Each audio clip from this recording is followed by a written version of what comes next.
Obrigado, querido grupo de louvor bonito, ministração excelente aí da minha esposa. Boa noite, amigos. Esse é um momento muito especial que nós podemos nos conectar com o Pai. E muitas vezes quando nós somos convidados a orar, às vezes vem um sentimento em nosso coração de pensar, será que Deus vai ouvir a minha oração? E para este pensamento, eu gostaria de ler um texto rápido, um texto que eu gosto bastante, que está no livro na carta de Tiago, no capítulo 5 e o verso 17 e 18, que diz assim: Elias era um homem semelhante a nós, sujeito aos mesmos sentimentos, e orou com instância, para que não chovesse sobre a terra, e por 3 anos e 6 meses não choveu. E orou de novo, e o céu deu chuva, e a terra fez germinar os seus frutos. Olha que poder que Elias teve, de com apenas uma oração, os céus cessarem a chuva por 3 anos e meio. E ele era uma pessoa sobrenatural, diferente de mim e de você? Não, semelhante a nós, com as mesmas inclinações, com os mesmos sentimentos, mas o céu ouviu a sua oração. E nesta noite nós temos a mesma oportunidade, o mesmo privilégio de Elias, de clamar aos céus, para que os nossos pedidos, as nossas súplicas possam ser atendidas por Ele.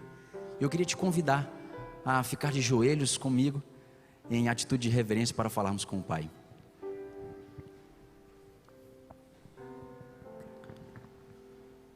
Oremos. Senhor nosso Deus, que privilégio nós temos de podermos falar com o Rei do Universo através da oração. E nesta noite estamos aqui em atitude de reverência, prostrados diante de Ti, com os nossos corações cheios de alegria, de gratidão, mas que também temos alguns pedidos a fazer ao Senhor. Talvez nós tenhamos algumas lutas em nossos lares, pessoas que estão com desafios conjugais, na sua relação com os seus filhos, talvez até mesmo com relação à saúde, pessoas dentro dos seus lares sofrendo por algum tipo de doença. Eu não sei qual é o pedido que tem no coração de cada um desses teus servos, mas o Senhor sabe. E nesta noite nós queremos externar cada um deles ao Senhor, porque nós sabemos que assim como Elias teve a oportunidade de falar com os céus, e a sua oração foi atendida, com que os céus cessassem as suas chuvas por 3 anos e meio, nós também sabemos que o Senhor tem poder para realizar todos aqueles pedidos que estão em nossos corações, se assim for da Tua vontade. E é por isso que nós queremos Te clamar neste momento, Pai. Atenda as nossas orações, ouça os nossos clamores, para que assim como no livro de Miqueias, os céus possam ser abertos para serem derramadas bênçãos sem medida sobre o Teu povo, se o Seu povo orar. E é por isso que nós estamos aqui, Pai, clamando pela Tua ajuda. Nos ajude, Pai, ouça as nossas orações e traga paz aos mesmos, e que neste momento nós possamos continuar na Tua presença, certos de que fomos ouvidos. Esta é a nossa oração, em nome do Senhor Jesus, amém. Neste momento, nós temos a oportunidade de externarmos a nossa gratidão ao nosso Deus também, através dos nossos dízimos e das nossas ofertas. Neste momento nós teremos uma salva aqui à frente. Você que está aqui na nossa igreja física, você pode vir à frente e entregar o seu dízimo, a sua oferta. E para você que está em sua casa, você também pode participar desse momento. Nós teremos as informações aí na sua telinha, e você poderá também ser um adorador neste momento, demonstrando a sua gratidão ao nosso Deus. Enquanto isso, nosso grupo de louvor continuará louvando o nome do nosso Deus.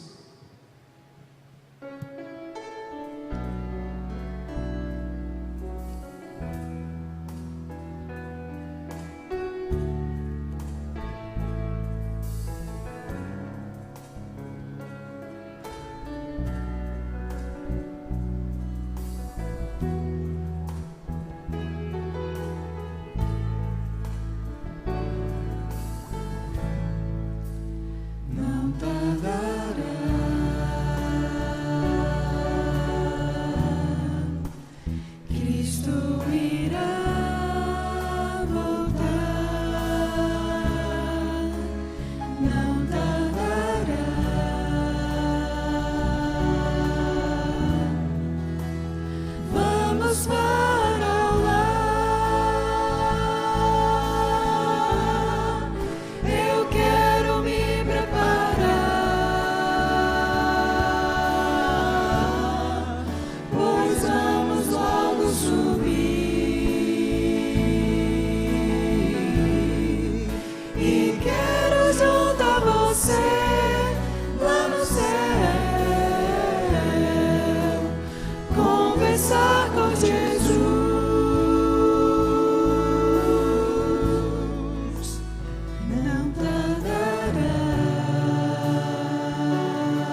Cristo irá voltar, não tardará.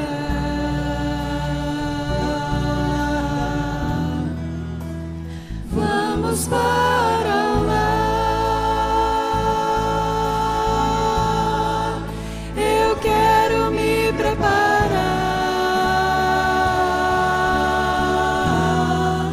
pois vamos logo subir. E quero junto a você lá no céu conversar com Jesus.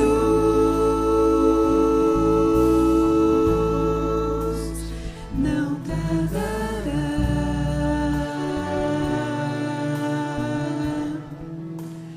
Cristo irá voltar, não tardará.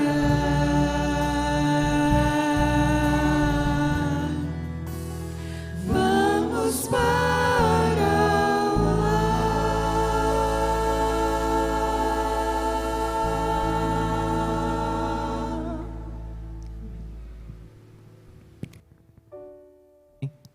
Amém, amém. Graças a Deus, quero agradecer a equipe de louvor que está ministrando aqui. E gostaria de dizer boa noite a vocês que estão aqui, boa noite. Nós estamos hoje aqui em Vitória. Você que está nos acompanhando aí, nós estamos hoje num dia chuvoso em Vitória. Não sei se você está aqui ou não. Nós temos muitas pessoas que nos acompanham de outras cidades do estado. Temos outras pessoas que nos acompanham da Bahia, do Rio Grande do Sul, Santa Catarina, São Paulo e até mesmo de outros países, muitas vezes. Então, nós queremos desejar boa noite a você, dizer que você é bem-vindo em nome de Jesus. Hoje aqui na cidade de Vitória está um dia chuvoso, choveu e parou várias vezes e agora também está chovendo, mas nós estamos felizes porque apesar da distância, nós estamos juntos e podemos compartilhar da palavra de Deus. Você está com a sua Bíblia aí? Eu quero convidar você hoje a abrir a sua Bíblia comigo. O nosso convite aqui, meu querido, não é apenas que você assista a live, mas que você adore conosco. Esta é a ideia. Mesmo você estando na sua casa ou qualquer outro lugar que você esteja, que você possa participar da adoração através dos louvores, da oração, da oferta, da palavra de Deus. Desta forma, sem dúvida, nós conseguimos, pela graça de Deus, nos conectar com o nosso Senhor, mesmo estando separados. Muito bem, se você tem a Bíblia, aqui também, se você tem a Bíblia, quero convidar você a abrir a palavra de Deus. Queridos, hoje eu vou ler um texto bíblico que para mim levanta assim algumas perguntas, né? A palavra de Deus é um livro de surpresas. E esse texto, inicialmente, quando eu li pela primeira vez, eu não entendi muito. Mas depois a gente vai abrindo o coração para o Espírito Santo, ele vai falando ao nosso coração, nós vamos lendo, vamos estudando e vamos entendendo um pouco mais o que Deus quer nos falar. Então, se você tem a Bíblia, abra no livro de Atos. Atos que foi escrito por Lucas. Hoje nós vamos estudar um pequeno trecho de Atos. Atos dos Apóstolos, capítulo 16. Você pode abrir a Bíblia aí em Atos, capítulo 16. Nós estaremos lendo aqui. Você pode acompanhar aí. Ou mesmo se você estiver em sua casa, quiser acompanhar, com certeza é de proveito, né? Não sei, ali nós temos... Isso, obrigado. Nós temos ali o texto que será colocado, né? O texto que será colocado ali. E nós vamos então vamos acompanhar o texto em Atos capítulo 16. Eu vou ler aqui a partir do verso 11, ok? Verso 11. Diz assim, eu vou ler do verso 11 para a gente entender o contexto. Aqui fala sobre uma das viagens missionárias do apóstolo Paulo. E diz assim, veja só. Tendo, pois, navegado de Troade, seguimos em direitura a Samotrácia no dia seguinte, a Neápolis, que nome difícil, né? Samotrácia e Neápolis. e dali a Filipos. Filipos já é um nome mais conhecido, né?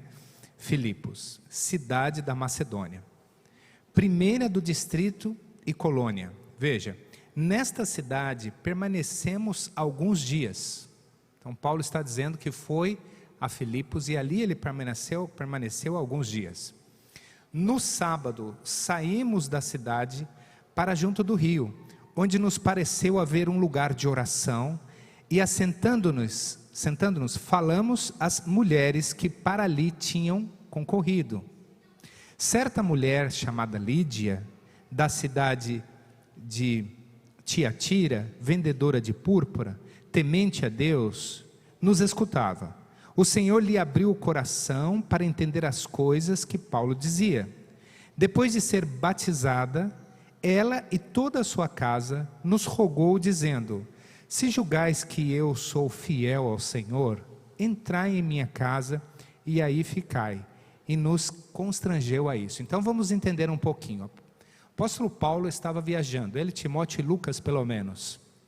Lucas escreveu aqui esse relato do livro de Atos. Ele diz então que chegando nessa cidade, ele então encontrou ali, eles encontraram no sábado uma oportunidade para pregar a palavra de Deus e falar de Jesus Cristo. E assim fizeram. E ali então, diz a palavra, eles encontraram uma mulher que os acolheu. Então, o que eles estavam fazendo? Eles estavam pregando a palavra de Deus. Estavam fazendo algo bom. Eles estavam alcançando as pessoas, estavam dissipando a fé, distribuindo a fé, ou melhor. Eles estavam anunciando o Evangelho. E nesse contexto aconteceu algo. E a atenção maior agora é para os versos que se seguem. E agora eu vou ler aqui o verso 16. Aconteceu que indo nós para o lugar de oração, nos saiu ao encontro uma jovem possessa de espírito adivinhador, a qual adivinhando dava grande lucro aos seus senhores.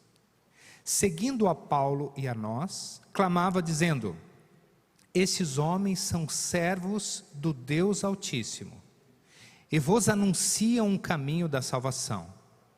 Isto se repetia por muitos dias. Então, Paulo, já indignado, voltando-se, disse ao Espírito: em nome de Jesus Cristo, eu te mando, retira-te dela. E ele na mesma hora saiu. Veja só, queridos, gostaria de um pouquinho de atenção nesse trecho. Essa me parece uma história no mínimo um pouco estranha. Paulo e seus companheiros estavam nessa cidade pregando a palavra, procurando pessoas que aceitassem a Jesus como Salvador, pregando o que a lei dizia, o que Isaías havia descrito sobre o Salvador, sobre o ungido. E desta forma algumas pessoas se interessaram pelo Evangelho, estava fazendo algo bom. Nesse contexto apareceu uma mulher que, diz a palavra de Deus, estava possuída por um espírito mau. Mas o que nos é interessante é que o que esta mulher fazia é declarar que Paulo e seus companheiros eram na verdade servos do Deus Altíssimo. E eu pergunto a você que está aí em casa, numa breve análise sobre essa história, e é você que está aqui, eu pergunto a vocês, ela estava falando algo que estava errado? Ela falava algum absurdo? O que ela estava dizendo é: estes homens são servos do Deus Altíssimo. Mas o apóstolo Paulo e os seus amigos que estavam pregando o Evangelho, que estavam servindo o Deus Altíssimo, nesse contexto se sentiram prejudicados, e realmente foram prejudicados pela declaração que ela fazia constantemente. Isso, no mínimo, nos ensina uma lição. E essa lição tem a ver com o uso das palavras e da verdade. Algumas pessoas tendem a pensar o seguinte: a verdade tem que ser falada em qualquer hora, de qualquer forma, custe o que custar.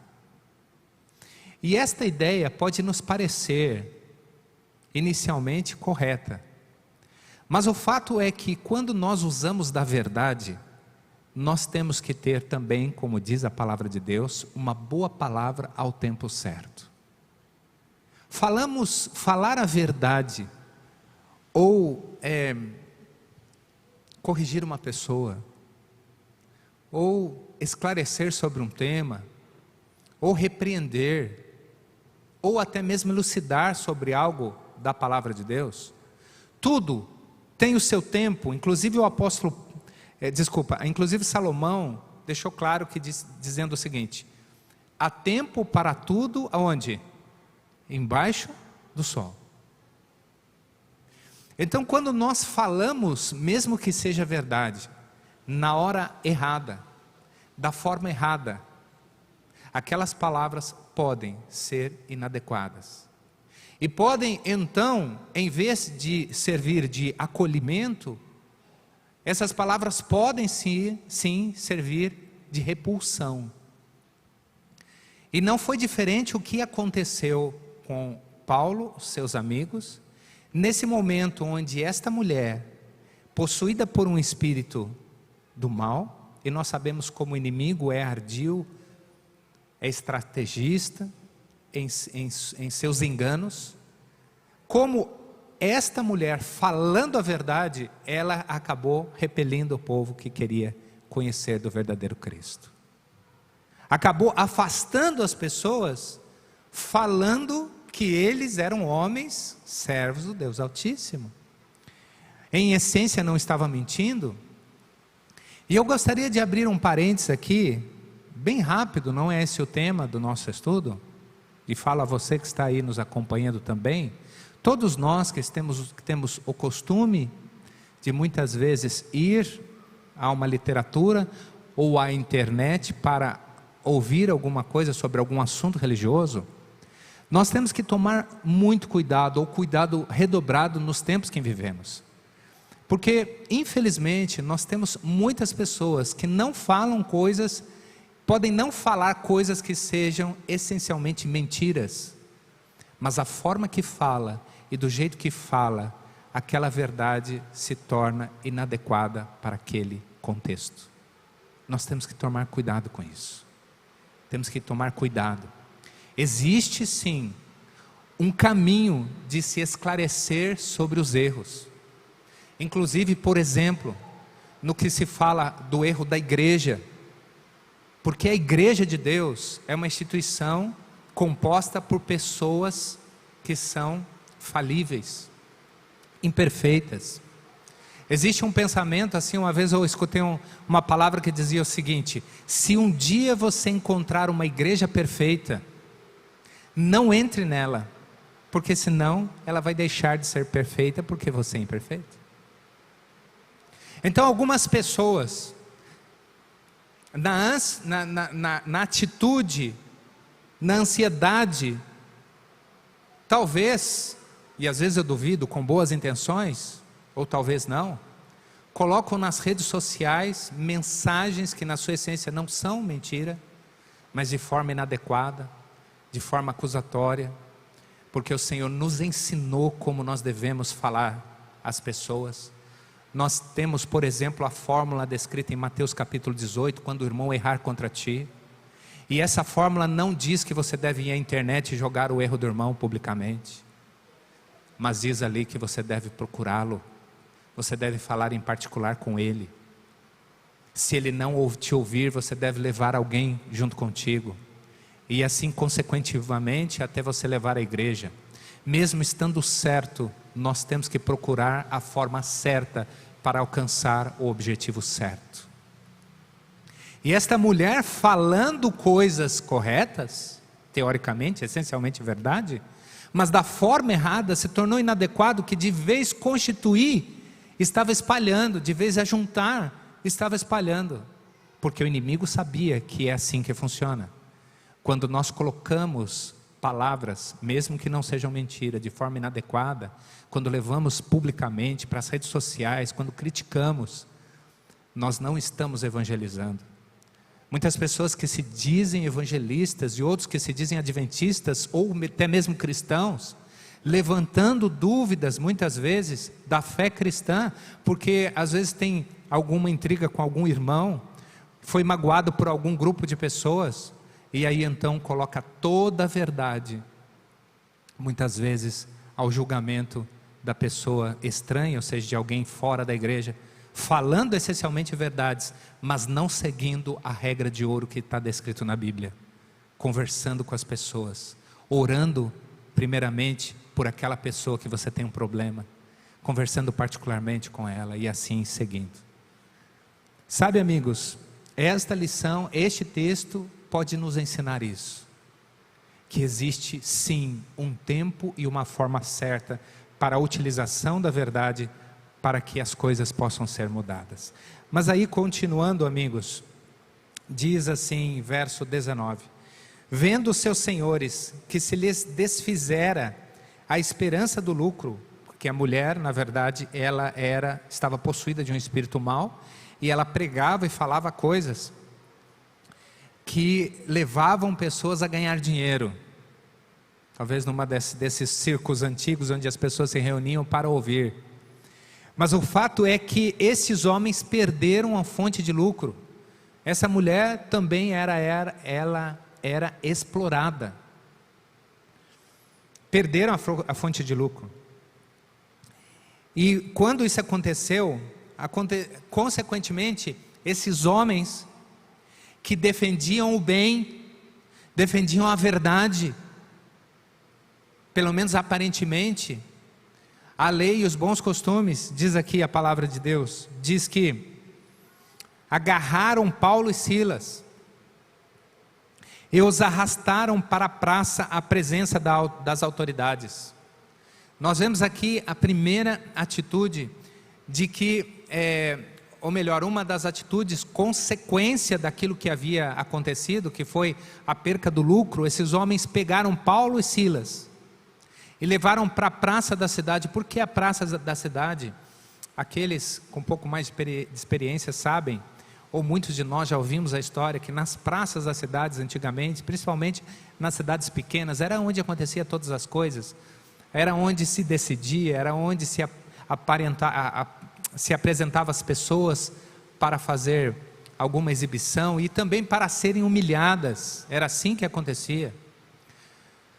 Quando a gente anda, por exemplo, em Minas Gerais, nós encontramos alguns lugares onde na praça da cidade se encontrava lá o que era conhecido como o tronco, né? Onde os escravos fujões eram levados para serem ali torturados, como castigo da sua fuga. E não foi diferente, foram levados para a praça da cidade, na presença das autoridades, e levando aos pretores, que também, pretores é um dos nomes aqui daqueles que lidavam com os escravos, levando aos pretores, disseram: estes homens, sendo judeus, perturbaram a nossa cidade. Mentiras. O apóstolo Paulo e Silas e Lucas, aqueles que com ele estavam, até então só estavam fazendo o bem, anunciando a Jesus, confortando as pessoas, se reuniram, como nós lemos agora, em lugares mais retirados, para ouvir a palavra de Deus, para pregar a palavra de Deus no sábado. Não estavam fazendo coisas erradas, mas veja, meus amigos, que as mentiras, elas aconteceram nesse contexto onde esses homens estavam fazendo o que é certo, propagando costumes que não podemos receber, verso 21, nem praticar, porque nós somos romanos. Nós somos romanos. Levantou-se a multidão unida contra eles. E algumas pessoas às vezes falam, um provérbio errado, que dizem o seguinte: a voz do povo é a voz do quê? Já ouviram esse erro? Eu quero dizer a vocês, quando nós olhamos para a história, percebemos que geralmente, a voz do povo não é a voz de Deus. E então, unidas contra esses homens que pregaram o evangelho, levantou-se unida contra eles, e os pretores rasgando-lhes as vestes. Essa atitude de rasgar as vestes era uma atitude onde demonstrava um total descontentamento contra aquilo que eles haviam pregado, contra aquilo que eles estavam ensinando. Uma revolta, e nós percebemos na história bíblica, muitos rasgaram as vestes como forma de protesto, e eles fizeram isso rasgando as vestes de Paulo e Silas, protestando contra a mensagem que eles traziam. Aí então diz assim: mandaram açoitá-los com varas, e depois de lhes darem muitos açoites, os lançaram no cárcere, ordenando ao carcereiro que os guardassem com toda a segurança. Agora você imagina, homens de Deus, fazendo a vontade de Deus, pregando a mensagem de Deus, e sendo perseguidos, como Deus o foi, na pessoa de Jesus Cristo. Esses homens então, mediante aquilo, não haviam feito nada de errado, mas estavam sofrendo, estavam sendo torturados, foram presos. O carcereiro diz aqui, verso 24: este, recebendo tal ordem, levou-os para o cárcere interior, provavelmente o lugar mais seguro. Ele lhes prendeu os pés no tronco. Esses homens que eram, na verdade, Paulo, romano, estavam sendo tratados como escravos. Foi chamados então, inclusive aquele que lidava com os escravos, para açoitá-los. Foram colocados no tronco, ou melhor, prenderam os seus pés, né? E eu imagino aquilo, e quando nós olhamos aqui o passado no Brasil, onde se fazia isso com os escravos, o passado na Europa, quando se fazia isso com aqueles que também pregavam a palavra de Deus, nós percebemos o quanto essa perseguição fez diferença, e o quanto o ódio estava sendo levado ao coração dessas pessoas. Então, neste contexto, diz aqui no verso 25, diz aí, você pode acompanhar: por volta da meia-noite,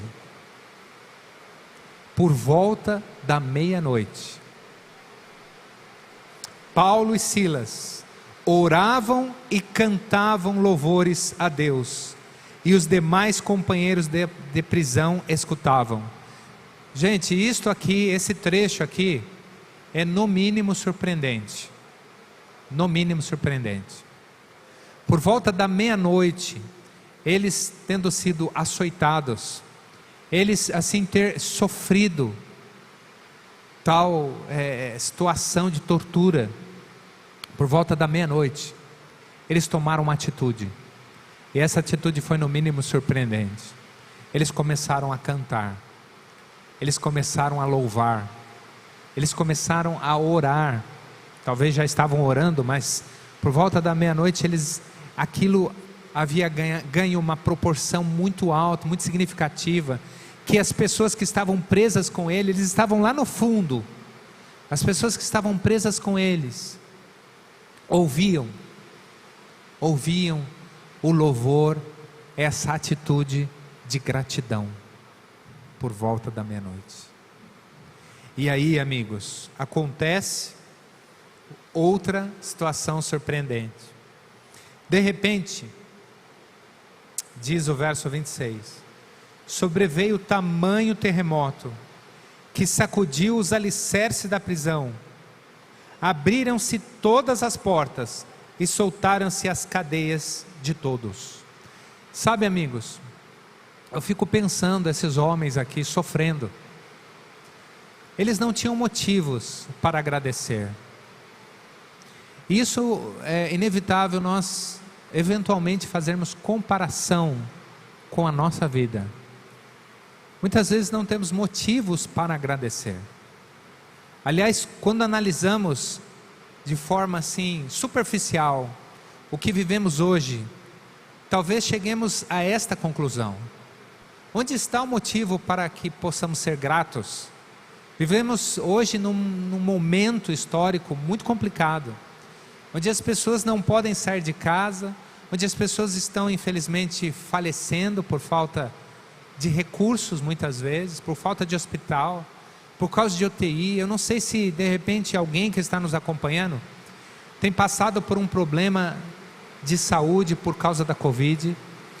Talvez não somente com você, mas com algum familiar, com algum amigo, com alguém que você gosta, com alguém que você ama. E nós, talvez olhando para tudo isso, talvez a gente chegue à conclusão que não existe motivo para agradecer. O que os carcereiros esperavam naquela noite era lamentações e gritos de dor, provavelmente. Mas o que eles ouviram não foi isso. Foi júbilos, agradecimentos e voz de louvor. E isso fez tanta diferença, que esta música, esse espírito, esta atitude, ela chegou a alcançar, a contagiar, vamos dizer assim, aqueles que estavam perto. E diz a palavra de Deus que todos escutavam isso. E Deus, em sua misericórdia, agiu de forma surpreendente, trazendo um terremoto, onde as prisões, inclusive Paulo e Silas, elas vieram à derrocada, elas se desfizeram e eles ficaram livres. Mas eles não ficaram livres por causa do sofrimento. Eles ficaram livres por causa da atitude de louvor. Eles ficaram livres porque eles tiveram uma atitude diferente naquele momento, e Deus agiu com misericórdia, os libertou. Desta forma, queridos, é interessante que a atitude de agradecimento modificou todo o contexto que eles estavam. E quando nós agradecemos a Deus, o agradecimento, ele alcança as pessoas. Vou usar uma palavra aqui que está sendo muito usada, né? O agradecimento, ele contagia. Ele contagia. O agradecimento tem o poder, na presença de Deus, de mudar a nossa realidade. Por isso deve ser que o Senhor disse, o apóstolo Paulo também deixou escrito, que em tudo nós devemos fazer o quê? Em tudo dai graças. Motivos para chorar, motivos para reclamar, todos nós temos. Motivos para não crer, temos aos montes.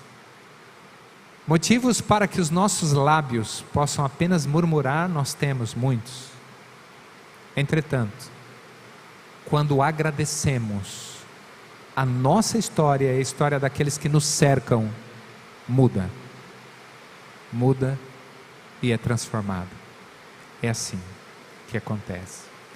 Nós conhecemos a história, nós não temos muito tempo para continuar com ela, mas diz a história que o carcereiro, quando ele viu o terremoto, ele pensou que todos haviam fugido e ele ia se matar. Mas aqui, verso 28, você pode acompanhar. Mas Paulo bradou em alta voz: não te faças nenhum mal, que todos aqui estamos. Que situação, tudo mudou. E no meio da dor, aquele homem foi salvo, ele e sua casa. Esse é um dos homens que diz aquelas frases que fica eternizada pela história do cristianismo, e a qual ele disse foi: senhores, o que devo fazer para que eu seja salvo? Essa frase brotou do coração desse homem por causa da atitude de agradecimento de Paulo e Silas, por eles não murmurarem, mas agradecerem. E nós hoje, será que mediante a tudo que estamos vivendo, podemos sim ter uma atitude de agradecimento? Será que mesmo em meio ao sofrimento, nós podemos levantar a cabeça e lembrar que acima das nuvens existe um Deus, que é o sol da justiça, e que tudo está nas mãos dele, e que ele nunca perdeu o controle de tudo que aconteceu, e que por fim nós teremos a felicidade de dizer: eis que o nosso Redentor vive, e por fim se levantará sobre a terra. Por isso, amigos, nessa noite, mesmo com todas as lutas, você que nos acompanha também, mesmo com todos os problemas que vivemos, a palavra de Deus nos demonstra um modelo de atitude ao enfrentar as adversidades. E esse modelo que contagia, esse modelo que alcança, é atitude de agradecimento. Senhor, obrigado, Pai. Obrigado porque eu estou aqui e posso agradecer. Obrigado porque o Senhor continua o controle da situação. Obrigado porque as coisas não são exatamente como eu queria, mas são as melhores que devem ser. Obrigado porque o Senhor continua à frente da minha vida. Nesse momento, nós teremos uma música, e eu quero convidar você, aí onde você está, a refletir um pouco em motivos de agradecimento. Quais são os motivos que você tem para agradecer? Eu tenho certeza que não são poucos, e desta forma Deus pode utilizar para mudar o nosso coração e aqueles que nos cercam.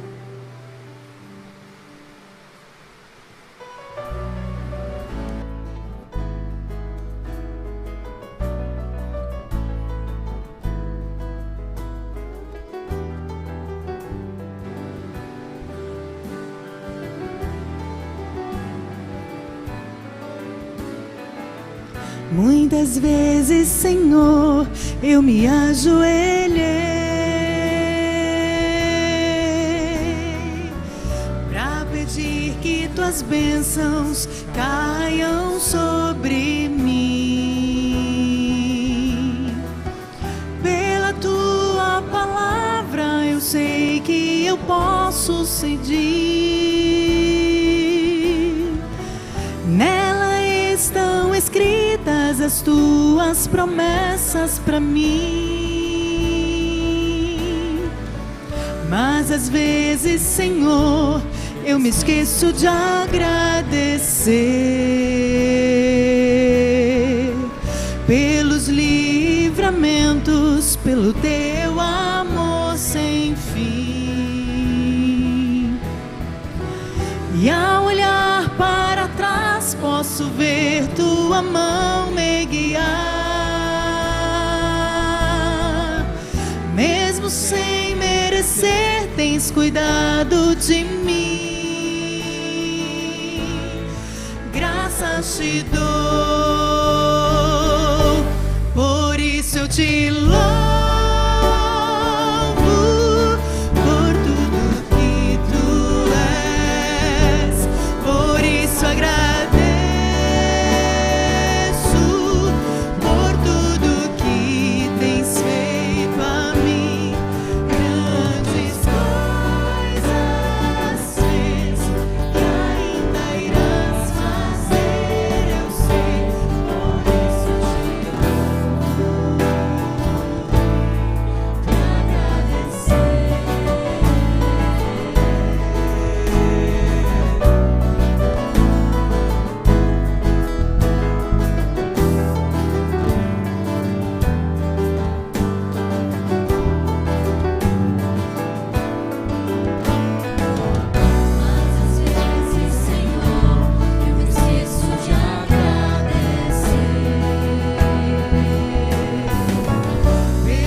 Obrigado. Com certeza temos nós muitos motivos para agradecer, muitos motivos. Com certeza o agradecimento é um instrumento de Deus para nos curar e aqueles que nos cercam. Não tenho dúvida disso. Por isso, levantai vossas cabeças. Vamos levantar nossa cabeça mediante a tantas lutas e vamos agradecer a Deus por tudo que Ele tem feito e por tudo que Ele é, mediante ao poder que Ele atua nessa terra e na nossa vida. Quero convidar você para se colocar em pé, para nós orarmos juntos agora. Você também que nos acompanha, vamos orar juntos, vamos agradecer a Deus. Grande e eterno Pai que estás nos céus, louvado seja o Teu nome, Senhor, porque mediante a todas as dificuldades o Senhor se demonstra como um Deus presente. O Senhor age, ó Pai, na saúde e na doença. O Senhor age, ó Pai, na tristeza e na felicidade. Por isso agradecemos, Senhor, e pedimos que o Senhor coloque em nosso coração um espírito de gratidão, ó Pai, que possamos ver as coisas como o Senhor vê, e dessa forma, ó Pai, louvar ao Teu nome por cada ato que o Senhor realiza nessa terra. Abençoa-nos, guarde, Senhor, a Tua igreja, nessa noite, onde quer que esteja, nós pedimos em nome de Jesus. Amém.